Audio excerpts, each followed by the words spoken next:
issuing new bonds for the resurfacing of both roads. We'll figure out the planning of it. But the payment will likely be a much larger amount than we're seeing right now. We anticipate the number could be between $15 and $18 million to completely resurface both roads. So again, we're trying to get as much done as we can because that will be part of our plan moving forward. We think by starting now, we may be into construction next year, but that is even a very aggressive schedule. Jason, did you want to touch on the required 1% for non-motorized that's required to reduce the funding on that? Yeah, so basically with Act 51 funds, state law is, you have to spend 1% of the Act 51 funding on non-motorized expenditures. For example, bike paths, expanding sidewalks, things of that nature. And how they calculate it's on a rolling 10-year. So they look at your 10-year of non-motorized expenses and they calculate out, it's okay, it's 10% of your funding for the 10 years, and it comes up with this calculation. If you're in compliance, you're in compliance. If you're not, then you have to bring it into compliance. I think we talked about this during the audit or during whatever, that we had some expenses in the hopper, and we spent this year. It actually showed in the county projects, the Fletcher Path and Telegraph Road. But what happened is because those projects didn't necessarily get finished last fiscal year, they were carried over, we could technically receive a letter say, hey, you guys are not in compliance. We have not received that letter yet, but from what I heard, the state's a little backed up. But typically, it's just like anything else. They'll send you a letter, then you have to submit a plan. It's okay, we're going to get back into compliance. But with everything that the department is estimating to do, I believe that will be more than in that compliance. And I think what they do with that 10-year rolling too is because 1 year you could have maybe $1 million in motorized expense. Well, that's way more than 1%, but it helps out with the next year if you don't do anything. So that's why they do that 10-year rolling number for it. So that's it. So yeah, so we definitely got projects in place and items like that we definitely will be, like I said, we definitely will be in compliance with that item once the projects are done. So. Can you go back to the local roads, the listing of the roads? So if I may, Councilwoman Pants, if I can go over local, we'll switch to local roads and then we'll answer questions. We have to go back to major. Okay. So in the local roads, oops, sorry, wrong one. So the local road program, again, as you can see, we receive much less revenue from the state than we get in the major roads. But what Keith alluded to was that one-time funding is right here. We've already accounted, sorry, it's on starts on page 48 on your document. No, we have not. Okay.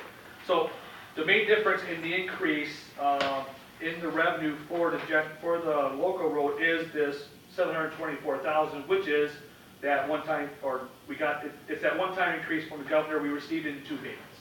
But we already received the money, it's in our bank, so we're good. Yeah. Well, and it's in the process, right? Yeah. And as you can see by looking at page 48, those are the differences. Plus, we transfer $156,000 from general fund, and that was to offset a carryover from last year for some of the projects that were allocated for Fletcher Park and non-motorized.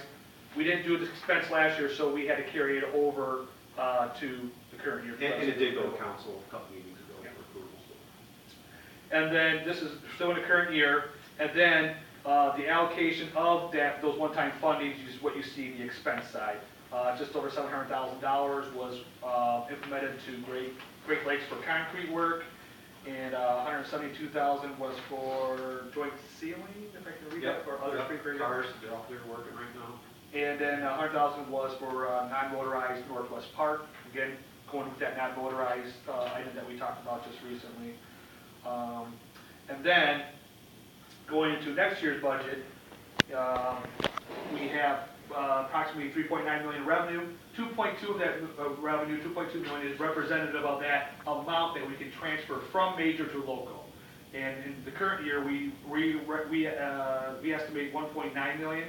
So it's one of those things where and it's typical of every city that I've worked with too, is that you see them transfer as much as they can from major to local because most of the work is going to be done on local roads. You just don't get the funding for it based on the current allocation that you get from the state.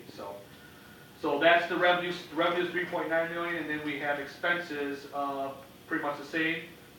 A little bit use of fund balance of 2,500. The fund balance at the end of 2019 and 20 is $186,000, which represents about 12% of your expenses. And a couple of the major line items for the local road is the concrete asphalt projects, and then you have some work orders, and you have, that's really about it. That's kind of like your major changes is in the concrete. And then you have some, a line item called CRM repairs, which Keith can talk about as well too. So that's basically a summary of what's going on with the numbers. So sorry, Councilwoman Pass, we go back to your question. No, you're fine. So the projects are, okay, what's in the projects, and going to the screen that we see on the here, that's not on your documents, is the initial department request, which will go to the comments to look at. And again, with the mayor's adjustment, we have to bring it down because of the limited funding. To have a good budget with the funding, so. And then now we go to. Yeah, which is not, because of the amount of funding, the highlighted, the roads, all the roads there are the ones that we would like to do. The highlighted ones are the ones that we think we can get within the budget. But here's the kicker though, that you gotta be aware of. Unless we fill the engineering position quickly, that road funding is gonna, the amount of roads are gonna go down, because we have to use engineers outside to help get these marked, get them, calculate the cost, make sure that the contractor is billing us correctly, inspections and things like that. Greg did an awful lot. I don't know if everyone's aware that Greg left. He's no longer here. He went to Wyandotte. Okay. So I'm operating without an engineer, in-house engineer right now, so my hands are pretty full. But we're going to have increased engineering costs, and we didn't know that going through the budget because it's just, his last day was just last week. He didn't give us much notice, so we didn't know.